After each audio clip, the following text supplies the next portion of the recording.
So it is now 8 o'clock, time for this morning's Dhamma talk. And as you often know, that you first come to a retreat, it takes a while to settle in, to find your way around, to get used to the place to get used to you, to have good rests, and to start feeling comfortable. And it's the same even with me. Just coming here, just being able to, even though I know the place, to really settle in and to get many loose ends finished and get some energy back up again. And especially last night I was very interested in some of the questions which were posed. And one of the reasons for having that opportunity to ask questions is not just to have those questions answered, but to guide me on what part of the Dhamma is really important to you, to help you with your understanding and also your meditation. And I often have noted that parts of Buddhism which people feel they understand, which they think they know, are the parts which we should always focus on more, because there's often things which we miss. And it was one old question, which was on the meaning of right effort, and that often comes up. And in fact, I do remember it was one of the questions which always bothered me as a young monk, and to understand exactly just how does right effort fit in to the rest of the path. I had experience of many other parts of Buddhism before I ordained in Theravada, and some of those were just really tough. Some were saying, no, just let it be. And it was a long time before you could find a resolution between what looked like a conflict. The teachings, the path was saying, just relax, let go, be peaceful. Another part of it says, strive, go for it. Sit down, meditate, as they used to say in those days, like your turban was on fire. Just sit down and say, even though my blood might dry up and my bones will turn to dust, I'm not going to get up for lunch unless I am fully enlightened. And I'm not sure about you, but especially if you're young, and maybe, I don't know, it's a male thing, but, because I don't know, I'm not a girl. But as a male saying, yeah, let's do it. The tough guy, just a manly thing, let's just go and become enlightened. But even in those young days, I saw so much evidence which was counterproductive. I saw this was people who did put forth lots and lots of what we recognize as effort, only got very stressed and tight and angry at others.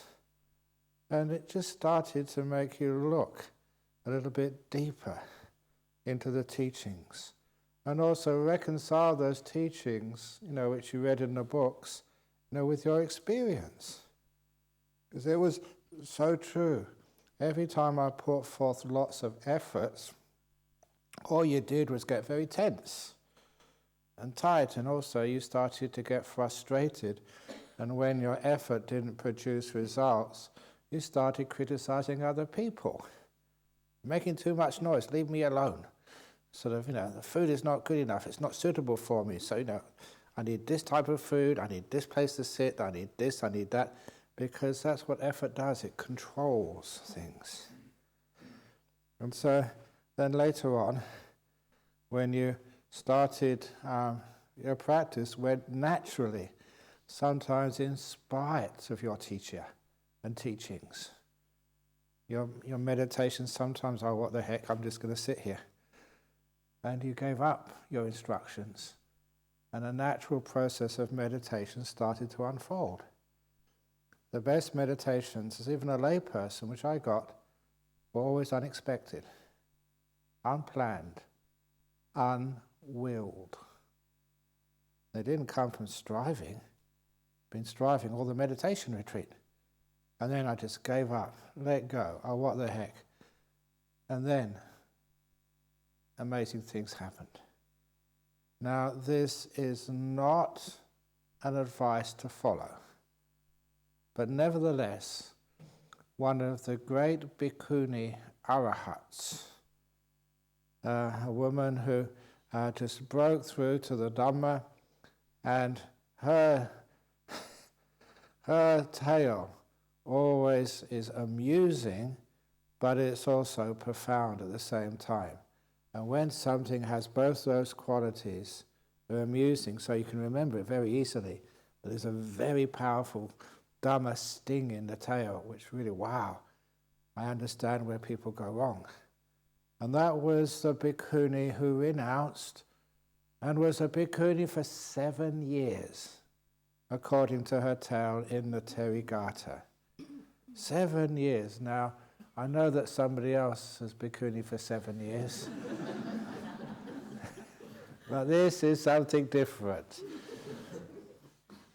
And for 7 years she was meditating and she was getting nowhere. She was just, after 7 years, imagine the frustration, having given up so much and done all the duties, kept her precepts, but still never really broke through to anything close to peace and freedom and not even a taste of Nibbana. And so after 7 years, she had this reflection. I'm getting nowhere. What's the point? So she did not want to go back to the 3 crooked things. And this was a metaphor in Pali at that time. The 3 crooked things. And the 3 crooked things was a symbol. Number 1 was the ladle for cooking, for making the curries. This is crooked, I don't know, I suppose it is a little bit crooked. He said, I don't want to go, first of all, to the first crooked thing, the ladle. In other words, to cooking for people. And number 2, Bianca's not here, is she? Oh, good. She's our main cook.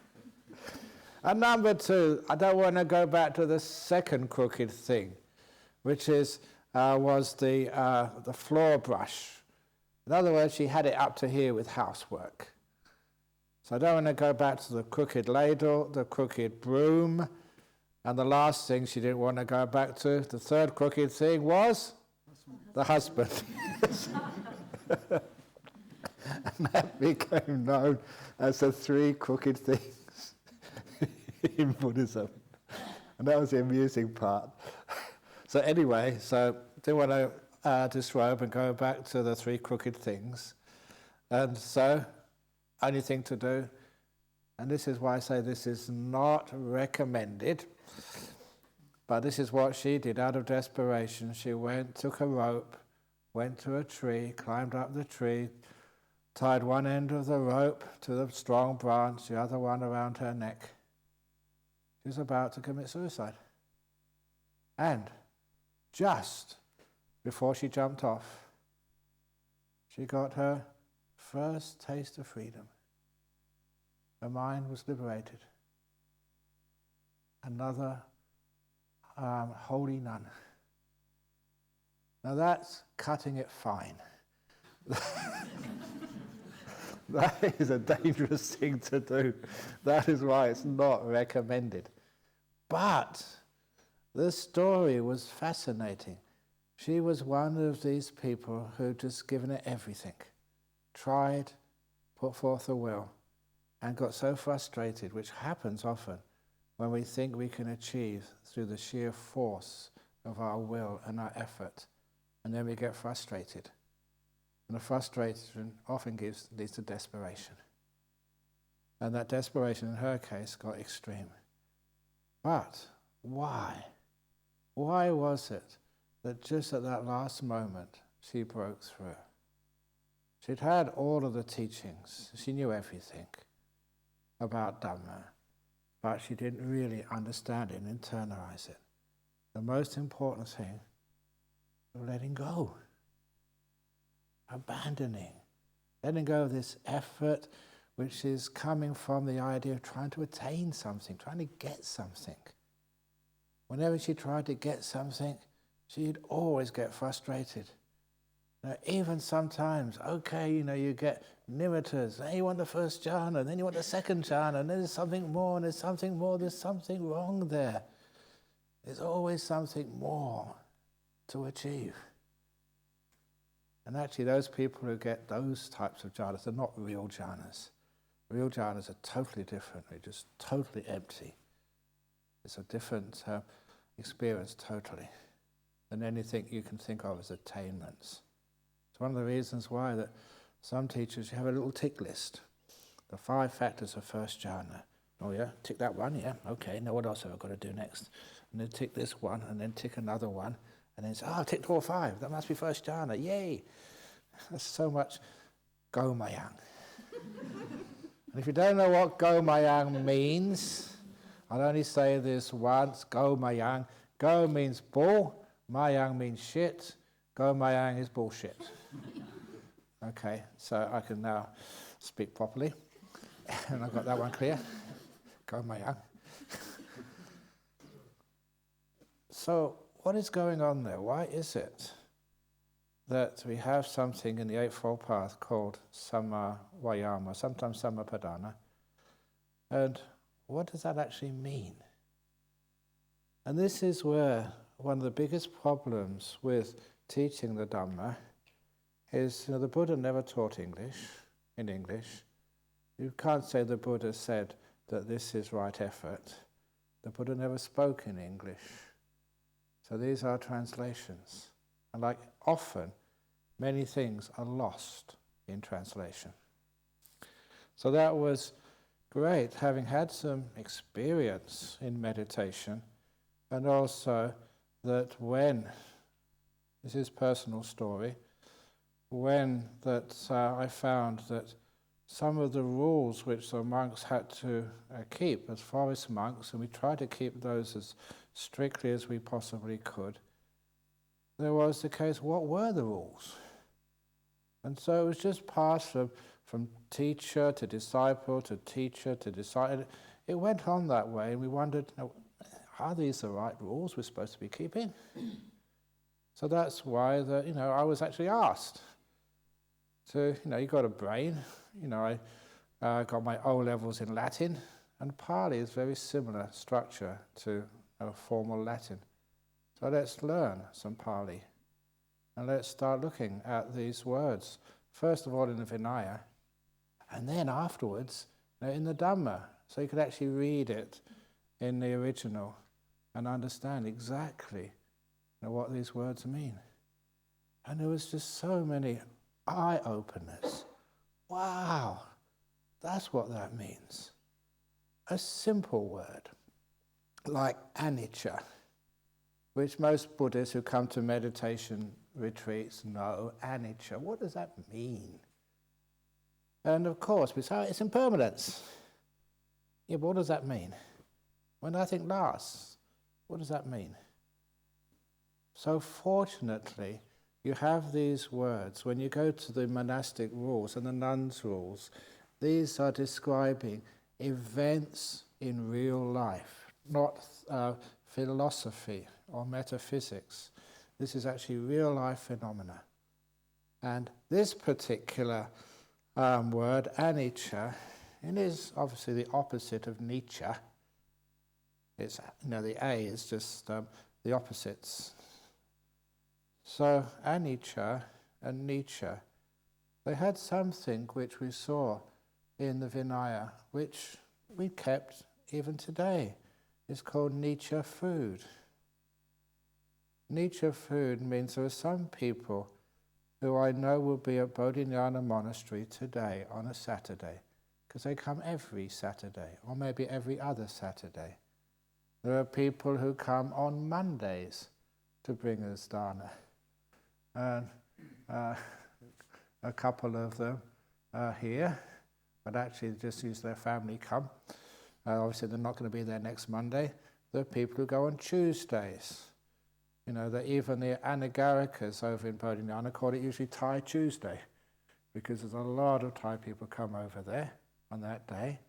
So different people come on different days. So we call that, and this, I have to mention the Thai lady Noi and her family, Doi, and she's been feeding me for 36 years, once a week, hardly ever stops. And so it's amazing. That just brings me so much, wow, gratitude that these people have been looking after and serving regularly. And she comes every Wednesday. If she doesn't come, then there's something really wrong with her. Must be very sick or having an operation or something. So it's nature, regular. And the anicca is the opposite. It's not regular. Something which you could always count on, something which was always there, now has vanished. It's much different than impermanence, which is one of the reasons why that when you tie this to your experience in meditation, it is like that you sit by the lake. No one's been sitting by the lake the last few days because it's been freezing cold and raining and wet. But it's a nice place to sit. I think there's a bench down there somewhere. And if you sit by that lake, yes, you can see the waves on the surface of that lake. You can see the water go up and down, up and down. That is not anicca.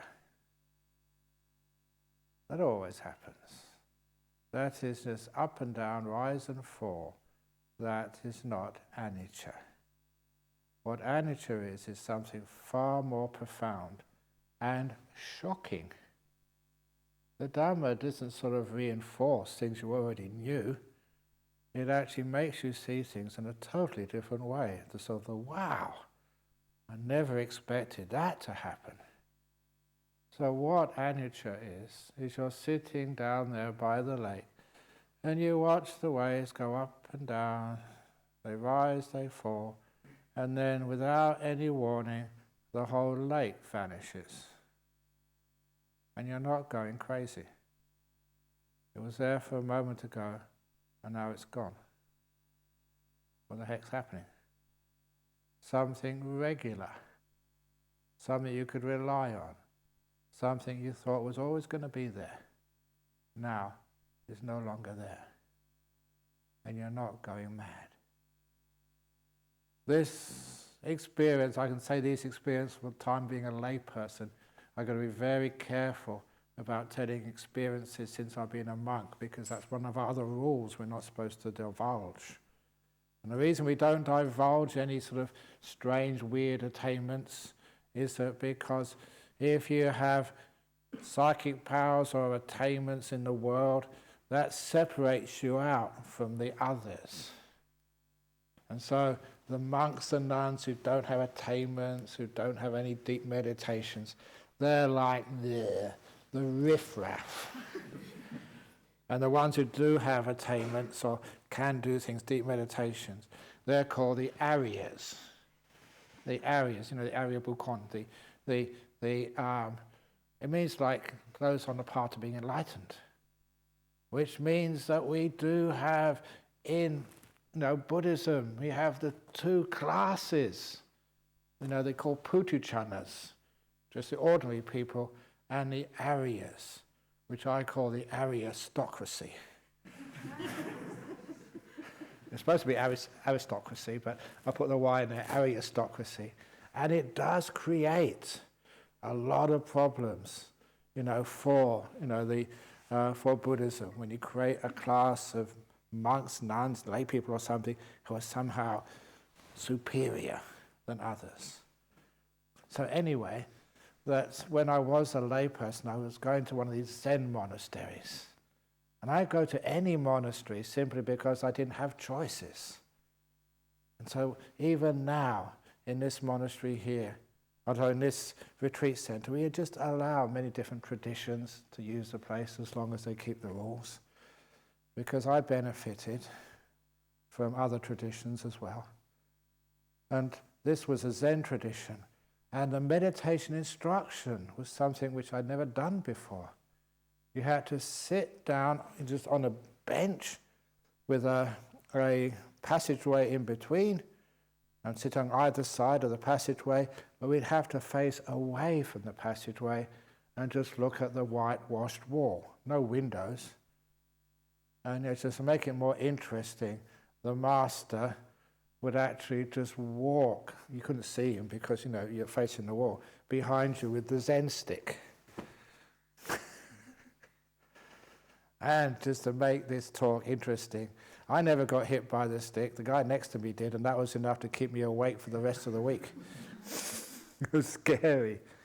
But you don't have to worry about that, because when I was in Hong Kong, just gossiping, and that's how I was gossiping, just what's going on in the monastic world, because there was a Chinese monk, mainland China, and he told me that one Zen retreat there, the Zen master, the Chinese Zen master, was going down the hall with them, looking at the meditators. There was one middle-aged woman, obviously quite well-to-do, because she was nodding, and so he whacked her with the Zen stick on the back. And so what was her response? I know the traditional response was, "Thank you, Master."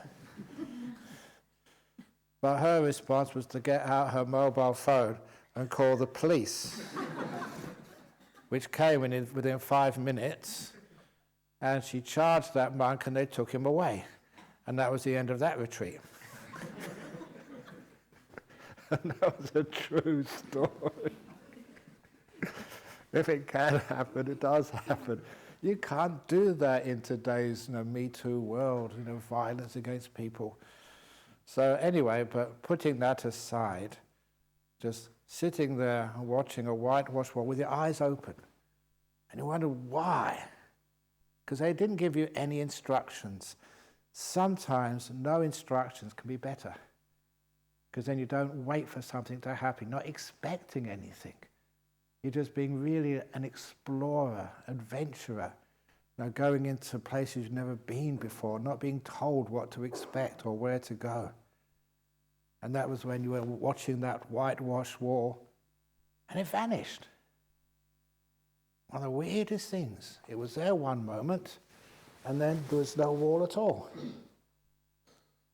And most people might get scared.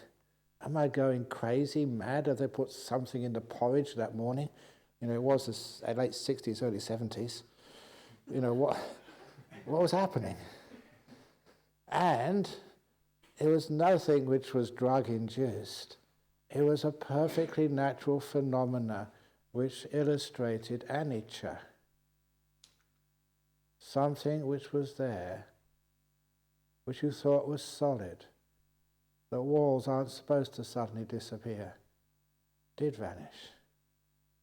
Simple, because your brain only notices things which change. It's only wired to notice things which alter. Sounds, background sounds, the taste of your saliva in your throat, which now you can feel, but soon will disappear. The feeling in your bottom sitting on the ground, after a while, if it doesn't change, it will vanish. All your senses are only wired to notice change, things which change. Which is why, if I looked at that whitewashed wall for long enough, without disturbing the continuity of my visual perception, in other words, I wasn't thinking, I wasn't trying to work things out, at least I had enough training to be able to watch that wall with a still mind. And then the wall disappeared. It wasn't important to my brain. It just turned off. And so you saw something which vanished. That is anicca. Things which are always there. Things which you take for granted, you can't even see. It's always been there. When it gets to anicca, it vanishes, it disappears. Like nothing you've seen ever before. So I went off a bit too much on anicca, but this is with all the other factors of this Eightfold Path. Sometimes we think we understand, but sometimes we come to a place like this. We have some stillness, some peace, nothing much to do, and we see what happens. Things you don't expect is what teaches you the Dhamma. So we have to give all these teachings because that gets what we call like right view, the first part of this Eightfold Path. Because if you're not looking at the right place, or you think, oh, walls vanish, I must be going crazy, call the ambulance, I'm out of here, then you don't stay long enough to actually to understand this is nothing wrong with this is right view.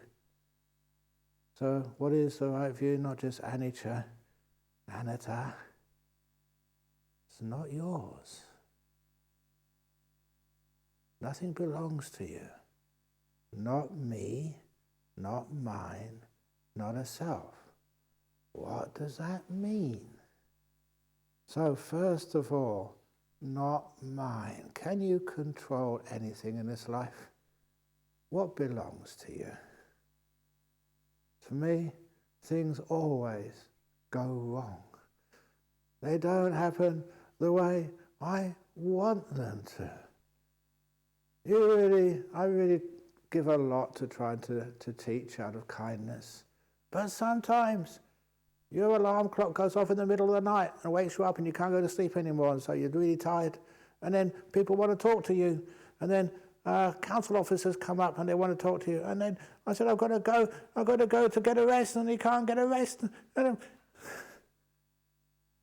Sometimes my life is totally out of control. And people say, oh, Ajahn Brahm, you're getting old. You're not so the young spring chicken you were. Actually, I never was a young spring chicken. You should take more rest, take it easy. I can't. Well, you must. It's not up to me. I'm out of control. And it's nice to know you're out of control.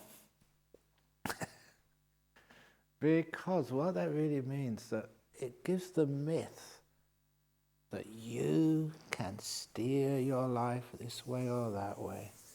You don't plan your life or steer it. You just respond to every little incident which happens in your day. You respond with, this is rushing ahead, with letting go, kindness and gentleness. But let's go back to the right view. The idea also, one of the best little descriptions, interesting takes on non-self, is that time when I pretend to be a visitor instead of an owner. You're the teacher. No, I'm not. It's Saturday today, so it's weekend. It's Easter. I'm having a day off. Can I have a day off, please? Okay, bye-bye. You won't let me, will you? It's not a day off. But the idea of pretending to be a visitor instead of an owner. Visitor to your house. Visitor to your car, or whatever you think you own in life. Being a visitor to your own body. It's not my body. I'm only visiting it. Okay, I'm visiting it for 70, 80, 90 years or whatever, but I don't own it. Just a visitor. That changes a lot of the way you react. So, in that metaphor, I go over to Jhana Grove. Oh, no, I'm in Jhana Grove, aren't I? Sort of. I go to Bodhinyana Monastery. And people ask me a question, and I say, sorry, I'm not the abbot today. Oh, but you're Ajahn Brahm. No, not today. I'm only visiting. I'm not the owner. And it's wonderful if you can do that. Pretend you're somebody else. Or rather, you're not who you are. That's beautiful. You could say, who am I anyway? So that way, you can not own things. And so true. You know, those council officers who came on Thursday, and the first thing they say, oh, what a beautiful monastery this is. And it reminded me, I said, oh, crikey, thank you for reminding me how beautiful this monastery is. Because for me, it's my workplace. There's so many things to be done, so many monks to be taught, so many leaves to be swept, so many stuff. And I need reminding sometimes just how beautiful it is. You know what happens sometimes? Somebody shows you a picture, like a photograph. And I caught myself in it. I said, where's that? That's really nice. They said, that's Bodhinyana Monastery where you live. Oh yeah, that's right. I can recognise it now. Because we see it from different ways. If you see it from an owner's perspective, you see it one way. A visitor's perspective, you see it totally differently. So that's why non-self, seeing things from non-self, it's not me, not mine, not a problem. It's one of my favourite mantras, which was brought up in the talks and the questions last night. Do you use mantras? One of my favourite mantras, which somebody taught me about 2 or 3 years ago, was Nanya. Nanya. Because apparently it came from this kid, and he told his mother, asked, have you cleaned your room yet? And he replied, Nanya. She didn't know what it was. Have you done your homework? Nanya. Have you taken out the trash? Nanya. So she didn't know what that word meant until she apparently looked it up somewhere, and Nanya is short for none your business.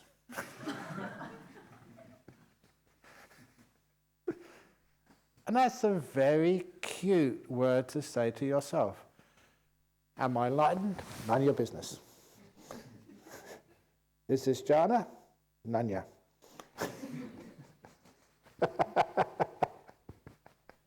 Are you comfortable? Nanya. Nobody say to him, I don't know anything, it's none of my business, somebody else's business. So, how's your meditation going? Nanya.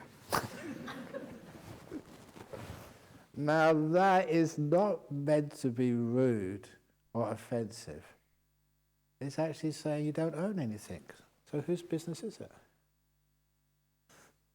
Are you healthy? Nanya. It's none of your business. You don't own this body. You don't own this mind. I don't own this retreat center. So it's none of my business. Imagine what it's like if you could actually live that, even just for half an hour. Sitting down here. This body, my practice. My practice? Whose practice is it? Why is everyone always practicing? Can't they ever actually finish their practice and actually do something? I shouldn't actually say do something, that's not what I really meant. But practicing. Practicing makes perfect, does it? No, when you end practicing, then you get perfection.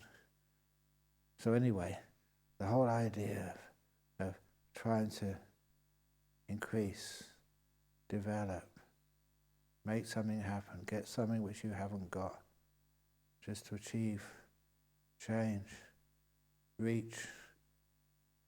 Whenever you reach, it's called grasping.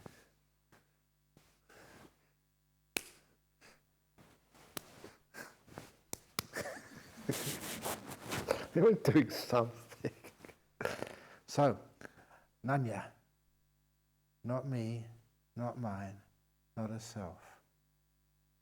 Who, what are you trying to get enlightened? When there's no one in there, that's all right for you, okay? There's no one in there, so who are you trying to get enlightened? What are you trying to improve? What are you going to own? That's why there was an old joke years ago. It's been a long time since I told this one, about the different vehicles. Big vehicle, small vehicle. All vehicles will be towed away at the owner's expense in life.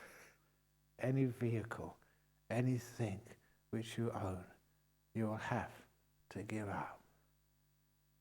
Any attainment, any experience, anything which you own has to be abandoned sooner or later. As the Buddha said, all that is mine, beloved and pleasing, will one day become separated from me. But for many people that's scary. So when we have the idea of a non-self, not me, not mine, not a self, when we can actually start to let things, see things in that way, when we have that type of right view, when we have the idea, well, if there's no me, not mine, not a self, what is there? And this is the right view of, again, one of the really great teachings of the middle way. And there are two middle ways taught by the Buddha. I'm not just making this up. Mostly the middle way is the middle practice. But there's also the middle way between existence and non-existence. It is called cause and effect. A process. Not nothing, not a thing. A cause and effect process. And the best example of that is the simile of the candle flame. I use a candle flame rather than an oil lamp because not many people use oil lamps except in maybe Sri Lankan ceremonial days where we light the oil lamp. But the candle, many people know, especially beeswax candles. You just offer some beeswax candles, they're supposed to be healthier for you. But there was, what is the flame of the candle? Does the flame exist or does it not exist? What is the flame? And you all know, you have enough knowledge of science, but you don't take this knowledge deep enough, that the flame is only there because of three causes. The wick, the wax, and the heat. When those three are there, we have flame. When any one of those three is taken away, the wick, the wax is all used up. The wick is burnt through. Or the heat is removed, usually by going, that removes the heat. When any of those three causes is removed, the heat, the wick, or the wax, then the flame, what does the flame do? The word in Pali is nibbānas. So when you actually read that, hey, I know that word somewhere. It's one of the most important words in Buddhism, nibbana, and it's past participle in the Bhuttas. What does it say in the Ratana Sutta? Teiki nabija avirodhi chanda nibbana dira. It's going to nibbana yatayang padipo, just like this lamp. So this is actually in Nibbutta dira yatayang padipo. This is actually in the famous Ratana Sutta, which we chant on ceremonies. And this is where we see that when the wax goes out, it nibbānas. So when the flame disappears. So I often say that Elton John was right. You are a flame in the wind. That's all you are. You're not going to sing it for me, are you?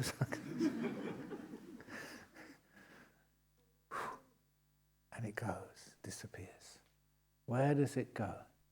If the flame was a really good flame, just lit the way for people and just warmed you up and cooked your porridge in the morning, if it's a really good flame, then maybe it deserves to go to heaven, to flicker happily ever after. And all bad flames go to hell. Which actually, when you see these drawings and paintings of the hell realms in Buddhism, they're full of flames. So most flames must be pretty bad. Of course, that's a lot of gomayang, because flames don't go anywhere. There are just three things come together, and then they're gone. That's you. Your mind, your citta, your consciousness, your will, your knower. It's just a flame which can go out. But a lot of times it keeps going and going, cause and effect. The middle way. Now you know who you are. You're just a flame. No, it didn't work. But, so once we have the right view, then that makes the path far more understandable. So if you have the illusion of a self, it's all right thinking that, but if you believe you have a self, then you will suffer. So, what we do to validate, that understanding of the Four Noble Truths, when you want something, you create suffering, you just keep that flame. Wanting is the fuel. Keeps things going. The craving, tanha, and the upadana. This I'm doing dependent origination now. Upadana does not mean grasping. It literally means taking up. It's one of those words which, as you analyze it, actually that's what it means. Your car takes up petrol, or maybe gas if it's on gas, or electricity if it's a hybrid car. That's what the fuel it takes up to go forward. These lights take up electricity. That's what the fuel of it. And so these things take up fuel. That's upadana, what sustains it, which gives rise to the process of birth and the bhava and the jati. So this is the fuel which comes up. And it all comes from this craving, this wanting. So what is striving and craving anyway? It always comes from an illusion of a self and a will. That somehow you can do things. And that if you haven't got peace, freedom, happiness and joy, try harder. This is not what I teach, but this is just what many people say. If you haven't got enlightened yet, get up earlier. Stop being a lazy, good-for-nothing, just sleeping in your bed all the time. How many other people will try to get on this retreat and you're just sitting there just talking, having cups of tea, walking around, checking your iPhone and just eating in your rooms and just not really practicing, and you're stopping other people from getting in line. There's other people want to come on this retreat, These retreats, they've been out in 2 minutes and they're all gone, and you come in here and you just waste people's time, and, well, that's called guilt. That's got nothing to do. Guilt, that's all comes from a sense of self. Who's guilty? Years ago, I gave a talk about, why I tell bad jokes. And I think it was Ajahn Sujato, He actually gave it the title, Why Ajahn Brahm Tells Bad Jokes. And it was actually just basically a talk on dependent origination. Cause and effect. It's nothing to do with me. I've just been conditioned. My father told bad jokes. So what do you expect? It's not me. I take no responsibility for the low quality of my humour. There's no one in here, no one to blame, so I don't mind. But anyway, should I tell this? Oh yeah, okay, I'll tell this one, because this just came today from a friend from Indonesia, and I thought it was it's a bit self-effacing. There's actually there's only 2 Brits in this. Anyone from Brits who were born in Britain? Oh, you were, and I were. So it was, over there, yeah. So 3 Brits. So please don't get upset, because I'm a Brit too. Somebody sent me this little video clip of, I think it was a Singaporean, by the sound of it, a comedian, who said the British are a species. They can be compared to the intestines, and especially to the colon, because wherever they go, they turn it into shit. He was saying, and that's why they call it, colonization.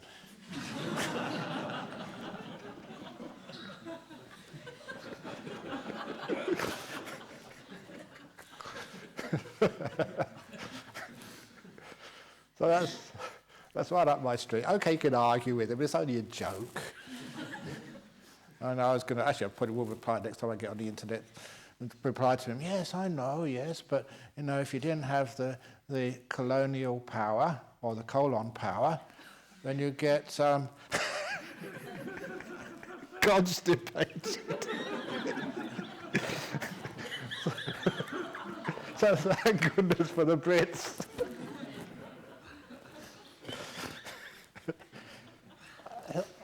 I can't control this, it's just my editor, my cause and effect.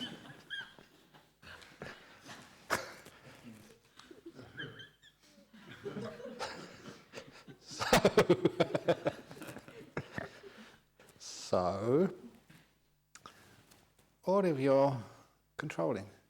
One of the amazing things, there are such things as arahats in this world, and sometimes when you actually meet some of these, they're not all what you expect to be an enlightened being.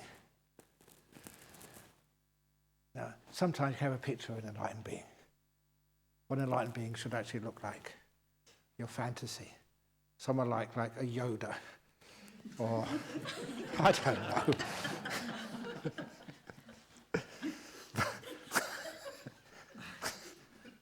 But can you imagine an enlightened being?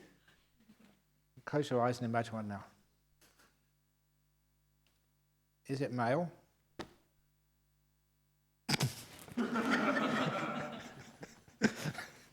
Just see how you've been a cultural artist and just stereotyping or whatever. But anyway, so when we actually learn what non-self is, we are just male, female, young, old. How do you know? Those are only the shell. And trying to sort of understand just what we are doing when we try and even make our mind into a stereotyped enlightened being. I don't know what else you would draw in your mind, an image of an enlightened being, not just male.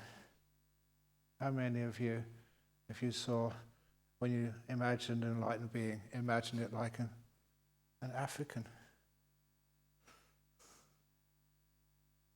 How many times are we just so gender stereotyped? How many of you can imagine an enlightened being? Because sometimes they don't tell who's enlightened, who's not, with this blonde black hair, in a suit, living in the White House.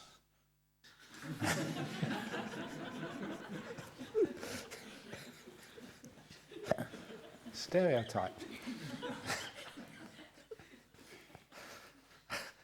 But, so, where we're actually going with this is that once we have this idea of right view, we understand we've created so many images so many expectations, so many demands, so many ideas of what happiness is, what perfection is, what meditation is, what enlightenment is, which block us. And there comes a time, sooner hopefully than later, where you just sit here and you never let all of your learning and all of the dogma and then all of your training stand in the way of truth. You sit here, eyes open, better eyes closed, and just see the truth. Right now. Not adding, not subtracting, not wanting, no ill will, which is the hindrances. If there's anything you should be doing here, anything which is called right effort, it is whatever abandons these 5 hindrances and just keeps them at bay for a while. Those 5 hindrances which are wanting, especially wanting things of the 5 sense world, ill will. Wanting is just, you just see, you hear what you want to hear. And you block out what you don't like hearing. The wishful thinking and denial. That's why sometimes people come up and they say, oh, I had a very, very peaceful, it was very still, and it was really joyful. It was first jhana, wasn't it, Ajahn Brahm? Wasn't it one of the things? Please tell me, please. I'll give you a big donation to your latest project. We don't do such things. I actually saw this once. This lady, she was with one of the really great monks who was an arahat. This is Ajahn Tate. And this Ajahn Tate, he was, she was being interviewed before me, so I was just listening. And he said, I had this experience, and this experience, it was 4th jhana, wasn't it? I said, no, that's not 4th jhana. He said, but you had this and this, I was very peaceful, very still. It was 4th jhana, wasn't it? He said, no. It went on like this for maybe 5 minutes, always asking. He said, no, asking, no. And I think it more out of frustration or tiredness more than anything. She asked it, but it was 4th jhana. That's what he said. And she went out with a big smile. Ajahn Tate was confirmed. She wanted it so much to be a Tate, to have it confirmed, that she wouldn't leave until, and Ajahn Tate can't lie, so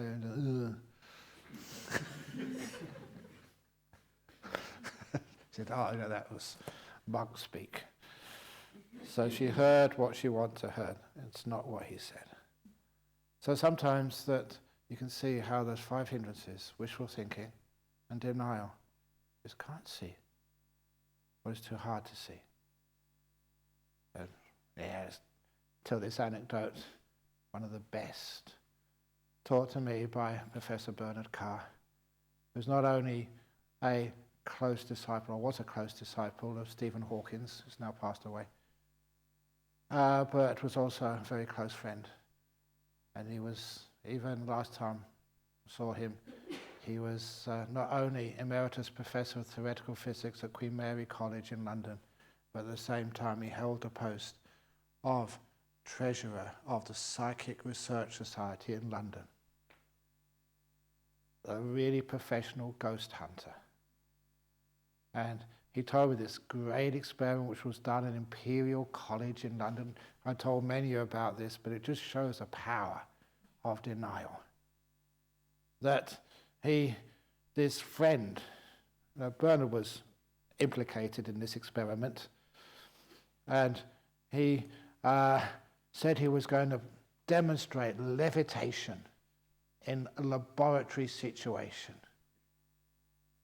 So they had the big, if you remember these old laboratories you may have seen in school years ago, they had the big bench and the sort of the layers or the lines of chairs and desks going up so the people in the back could actually see. And they had the video cameras infrared cameras, everything to make sure if it worked, everyone can see. You could have evidence. And this person invited experimenter, he was a very well-known physicist, so he could actually ask his friends, well-known experimental physicists, trained observers, other scientists who knew how to observe, to come to this demonstration on levitation. And so once he came in with a flower pot, like one of these flower pots, and put it on the table to show there was no wires at all. And then he asked the whole audience. Now, I don't know if you remember your professors at school or science teachers, especially at university. These are all just very conservative, bearded, tied, a little bit daggy maybe, but, the old professors. And he asked all of them to chant Om loudly. And I'd have loved to see that. All these professors at universities just all chanting together, Om, Om, Om. You can imagine just like Mr. Trump and all his advisors sitting in the White House going, Om, Om, Om. Could you imagine that? This was even worse. Scientific rationalist professors going Om, Om, Om. Oh my goodness! As they were chanting Om, the flower pot lifted up from the desk. It levitated. And the cameras were whirring, the photographed, everyone was seeing it for posterity. They levitated a flower pot. And afterwards, when they asked those professors, a couple of them said, what are you talking about? It was on the table all the time. So look, you can see it's that Photoshop. Fake. Didn't happen. And that was the whole purpose of the experiment. Because those of you who've heard this before know what really happened was underneath that big wooden desk, there was this enormous electromagnet. And whenever you turn on the sort of electricity to get that electromagnet to work, it's even more than when you turn on all the appliances in the kitchen and it flips the switch, which happens to be anchored every now and again. But this was a huge current. And you all know when you have a huge current, you have the hum of the electric current. And they had to chant Om to mask the turning on of the electricity. Otherwise, the game would be given away straight away. So Om was nothing mystical. It was just to hide the fact that a huge ampage had just been released into the electromagnetic thing. But the whole point was, it couldn't happen. You can't levitate flower pots by chanting Om. That's why they couldn't see it. Look at that flower pot now. Om, Om, Om. Did it levitate? If it did, you wouldn't see it. Because you can't levitate flower pots. Your beliefs blocked experience. Your views are so powerful, they block bare attention. It's not bare attention. You filter into your mind what you want to see and feel and experience. Anything too challenging for you, leave it till later. Anything too repellent, you're not going to see that. How many people have tumours? Can't see them. Too painful for you. Too threatening to your life. I don't get cancer. No, it's not cancer. and I only noticed it at the very end. It was a bit too late. That's called denial. Things which really challenge us a bit too much. You don't see. You block it out. It's not a tumor, it's just my nose. So this is one of the reasons why the job of this meditation is to overcome these 5 hindrances. There's only one way of doing that. Stillness. We don't see what we want to see.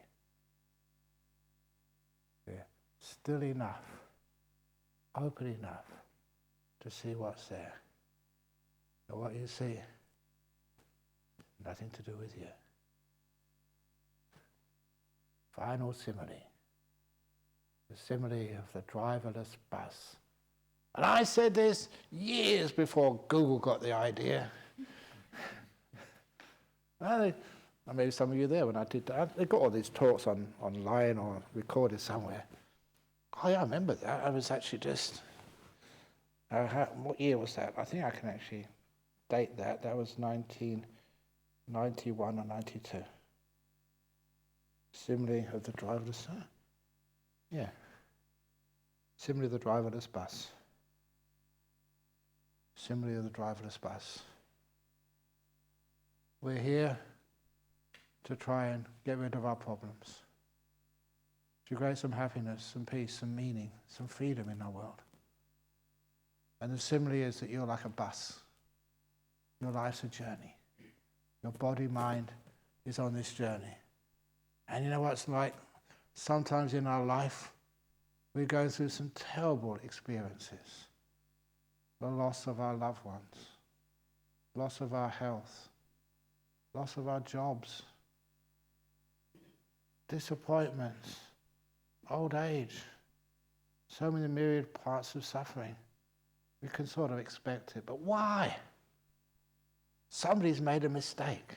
It's when we blame somebody for our suffering, from our disappointments in life. Blame somebody. No, and you try and blame other people, you can't. You realize, me, the one in charge in here, why is it that my suffering lasts too long? And why is it when you have some happiness in life, when life's going along really nice and peaceful, a nice meditation retreat, everything goes really, really well, and then what happens? I get sick. I've been looking forward to this for such a long time. And then you get sick and you can't stay here, you have to go. Oh, something happens. How many times do things happen when they shouldn't? It's a retreat. Why? So, you realize that you can't blame other people. This controller inside, what I call the will. The will is stupid. So if I can only teach my will to be smart, to notice all the signs, to know actually when to put forth effort, when to restrain, when to develop good things, when to not develop good things. If I only get my will to be kind, give myself will, loving kindness, and will be smart, be wise, know all of the Dhamma. So if I can let my will be smart, then whatever I do, it'll be okay. So you try that, doesn't work. So after a while, all these methods of meditation, all these skillful means, when it all goes pear-shaped anyway, look at me, pear-shaped. But I'm certainly not carrot-shaped. But when things go wrong, so what do? Right, I'm going to find out this driver of my bus. The driver of my bus needs to be taught how to drive a bus instead of crashing and bumping all over the place and just speeding when I'm having a good time and just parking when I'm having a lot of suffering. Why can't that driver of my bus, the one in control of me, the real Ajahn Brahm, the one who knows and does and just, why can't I tell this stupid driver how to drive a bus? So, eventually you find out where the bus driver's seat is. deep meditation, you go inside, and inside, and inside, and inside. And you last find the bus driver's seat. Who's in charge of you? And when you get to the bus driver's seat, there you get a surprise. It's not what you expected, but it's too late to deny the truth. It's not what you want, but there it is. The bus driver's seat is... Oh, we're over time, so... Well, give the answer tomorrow. Thank you. No, answer. No, I won't do that to you. The bus driver's seat is... Empty. There's no one there. You're out of control. There's no one driving your bus.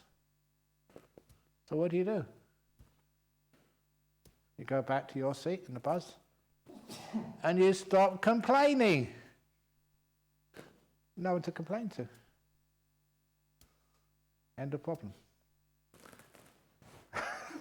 And that is the end. Sadhu, sadhu, sadhu.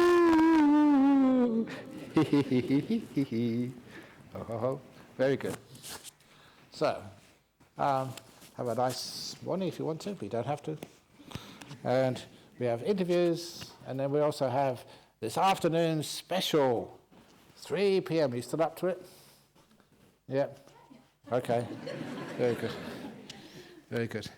Guided meditation.